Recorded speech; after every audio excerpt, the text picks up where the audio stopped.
విజయ్ చేతిలో నుండి fake appointment letter తీసుకుని దానిలో ఉన్న మ్యాటర్ చదివి షాక్ అవుతూ, ఇది ఫేక్ లెటర్ అంటే ఎవ్వరూ నమ్మరు తెలుసా? అయినా ఇంత రిస్క్ చేసి అబద్ధం చెప్పాల్సిన అవసరం ఏమొచ్చింది? దీని గురించి నాన్నమ్మకు తెలిస్తే చాలా పెద్ద గొడవ జరుగుతుంది విజయ్ అని ఆందోళన పడుతూ చెప్పింది మిథున. నేను చెప్పింది అబద్ధమే కావచ్చు మిథున గారు, కానీ ఆ డిజైన్ మీదే అని అభినవ్ గారికి తెలుసుంటే ఖచ్చితంగా మీకు ఆఫర్ లెటర్ పంపించుండేవారు. ఈ విషయం గాయత్రీదేవి గారికి కూడా తెలుసు. అందుకే నా మాటల మీద ఆవిడికి అనుమానం రాలేదు. పైగా మన కండిషన్ని కూడా ఒప్పుకున్నారు అని చాలా నమ్మకంగా చెప్పాడు విజయ్.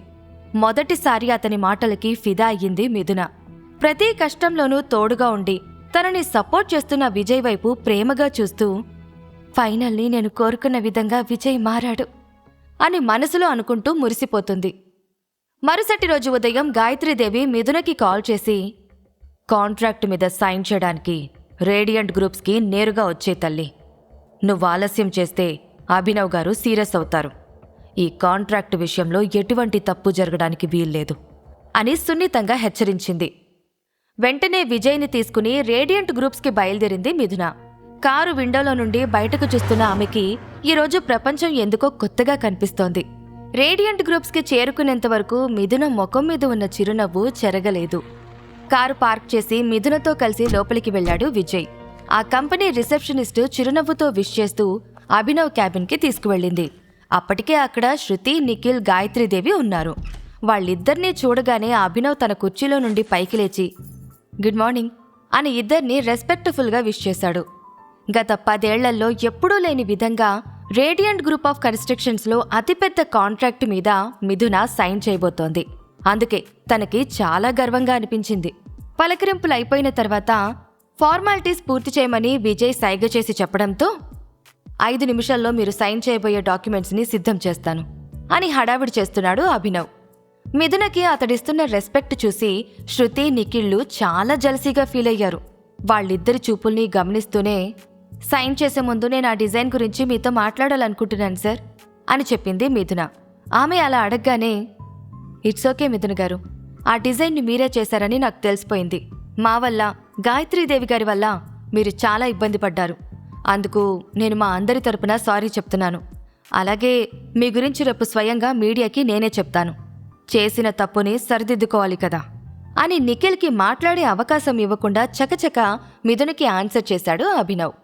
అక్కడ జరుగుతున్నదంతా గాయత్రీదేవి మౌనంగా చూస్తూ లోలోపల కుళ్ళుకు నేడుస్తోంది. అతడి మాటలకి మిథున సంతోషంగా ఫీల్ అయ్యింది. ఆమె సంతోషాన్ని రెట్టింపు చేయడానికి డాక్యుమెంట్లు సిద్ధం చేసి సైన్ చేయమనిచ్చాడు అభినవ్. మిథున సైన్ చేసిన తర్వాత షాపింగ్ మాల్ ప్రాజెక్టు గురించి అందరికీ ఎక్స్ప్లెయిన్ చేసిన అభినవ్ ఆ తర్వాత మిథున సైన్ చేసిన డాక్యుమెంట్లను సెల్ఫ్లో పెడుతూ విజయ్ వైపు ఏదో సాధించినట్టు గర్వంగా చూశాడు. అనుకున్నది అనుకున్నట్టుగా జరగడంతో గాయత్రీదేవి రిలాక్స్గా ఫీల్ అవుతూ, నేను చేసిన తప్పుకి మరొకసారి క్షమాపణలు అడుగుతున్నాను మిథున.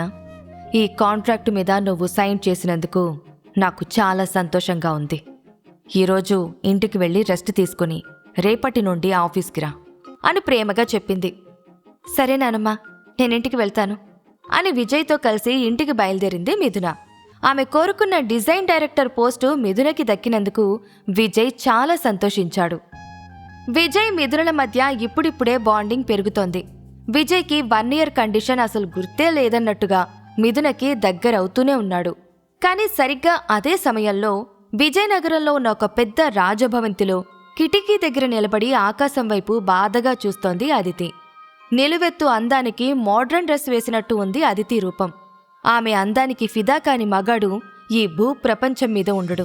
ఒకవేళ ఉంటే అసలతడు మగాడే కాదని అర్థం. గతాన్ని గుర్తుకు తెచ్చుకుంటున్న అదితి పక్కన కొన్ని ఫైల్స్ పట్టుకుని మౌనంగా నిలబడింది ఆమె సెక్రటరీ రేష్మి. వాళ్ళిద్దరి మధ్య అలుముకున్న నిశ్శబ్దాన్ని భరించలేక, మన కంపెనీ రాబోయే రోజుల్లో చాలా పెద్ద కాంట్రాక్టుల మీద సైన్ చేయబోతోంది అదితి.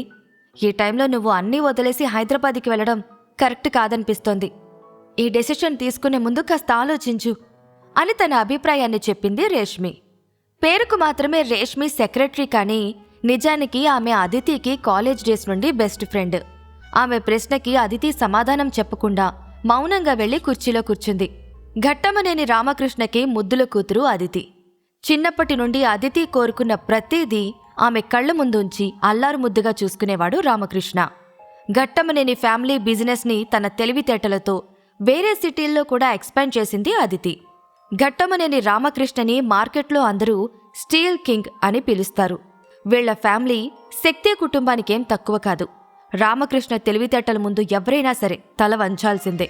కాని కూతురు దగ్గరకొచ్చేటప్పటికీ రామకృష్ణ బెండైపోతాడు. అందుకే కూతురు కోరుకుంది అనే ఒకే ఒక్క కారణంతో విజయ్కి పెళ్ళయ్యింది అని తెలిసినా అతడితో మళ్లీ పెళ్లి చేయడానికి ఒప్పుకున్నాడు. అప్పుడప్పుడు తమ ఫ్యామిలీ రెప్యుటేషన్ పోతుందేమో అని భయపడి కూతురు మనసు మార్చడానికి అన్ని రకాలుగా ట్రై చేశాడు. కానీ అతని వల్ల కాలేదు. కొన్ని రోజుల క్రితం మనోహర్ అదితికి ఫోన్ చేసి విజయ్తో జరిగిన కాంట్రాక్టు గురించి చెప్పాడు. అప్పటి నుండి అతన్ని ఎప్పుడెప్పుడు చూద్దామా అని ఆమె మనసు లాగేస్తోంది. అందుకే హైదరాబాద్కి వెళ్లాలని ఇంతలా ఆశపడుతోంది. సమాధానం కోసం ఎదురుచూస్తున్న రేష్మి మళ్లీ గొంతు సవరించుకుంటూ, చూడదితి, కాలేజ్ డేస్లో నీ వెనకాల ఎంతమంది అబ్బాయిలు పడ్డారో ఒక్కసారి గుర్తు తెచ్చుకో.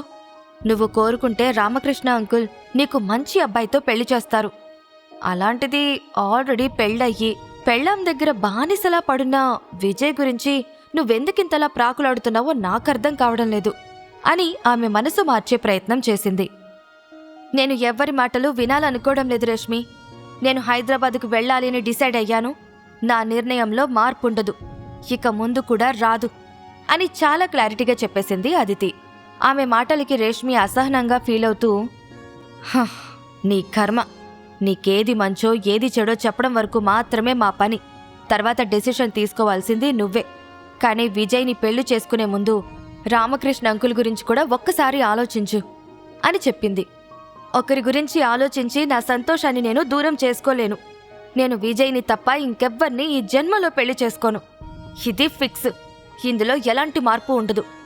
మార్పు జరిగినా నేను ఊరుకోను అని అదితి చెప్పడంతో, నువ్వు మారతావనుకోవడం నా బుద్ధి తక్కువ అంటూ హైదరాబాద్కి వెళ్లడానికి ఫ్లైట్ టికెట్స్ బుక్ చేయండి అని హెడ్ సెక్యూరిటీకి కాల్ చేసి చెప్పింది రేష్మి. వద్దు రేష్మి, నేను హైదరాబాద్కి ట్రైన్లో వెళ్లాలనుకుంటున్నాను, అది కూడా వితౌట్ సెక్యూరిటీ అని అదితి చెప్పడంతో ఇంకేం మాట్లాడకుండా ట్రైన్ టికెట్స్ బుక్ చేసింది రేష్మి.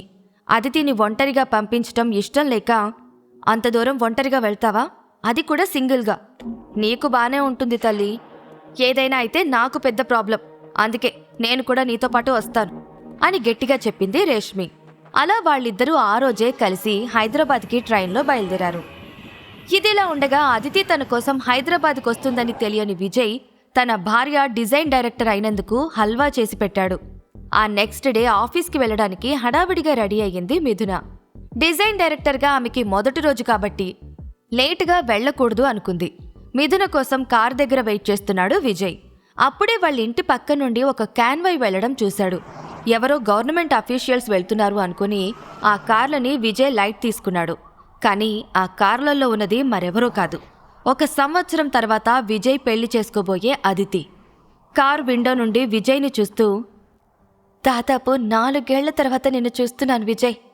అప్పుడెలా ఉన్నావో ఇప్పటికీ అలానే ఉన్నావు. ఈసారి నిన్ను నా నుండి ఎవ్వరూ దూరం చెయ్యలేరు. ఎవరు దూరం చెయ్యాలని చూసినా ఊరుకోను అని మనసులో చాలా గట్టిగా అనుకుంది అదితి. అప్పుడే ఇంట్లో నుండి మిథున బయటకొచ్చింది. ఆమెను చూడగానే అదితి ఆనందం ఆవిరైపోయింది. బాధగా మారుతున్న అదితి ముఖాన్ని చూసి, నువ్వు విజయ్తో మాట్లాడాలనుకుంటే నాకు చెప్పు అదితి, మన కార్ని ఇక్కడ స్టాప్ చేయిస్తాను అని చెప్పింది రేష్మి. వద్దు, ఇప్పుడొద్దు. సమయం వచ్చినప్పుడు నేనే విజయ్ని పర్సనల్గా కలుస్తాను. అప్పటి వరకు విజయ్ని దూరం నుండి ఫాలో అవుతూ అతడి లైఫ్ స్టైల్ ఎలా ఉందో చూద్దాం. ఇంత త్వరగా అతన్ని కలవాలని లేదు అని చెప్పింది అదితి. ఆమె మాటలకి ఓకే చెప్పడం తప్ప రేష్మి ఇంకేమీ చెయ్యలేదు. కంపెనీలోకి అడుగుపెట్టిన మిథునని ఆ కంపెనీలో పనిచేసే కొంతమంది ఎంప్లాయీస్ కొత్తగా చూస్తున్నారు. ఇంకొంతమంది ఫ్లవర్ బొకేస్తో ఆమెకు వెల్కమ్ చెప్తూ డిజైన్ డైరెక్టర్ అయినందుకు కంగ్రాచ్యులేషన్స్ చెప్తున్నారు. అందరి ముఖంలోనూ సంతోషముంది, ఒక్క శృతి ముఖంలో తప్ప. ఆమె అసూయని అర్థం చేసుకుని, నీతిగా నిజాయితీగా పనిచేస్తే దాని రిజల్ట్ ఇలానే ఉంటుంది శృతి.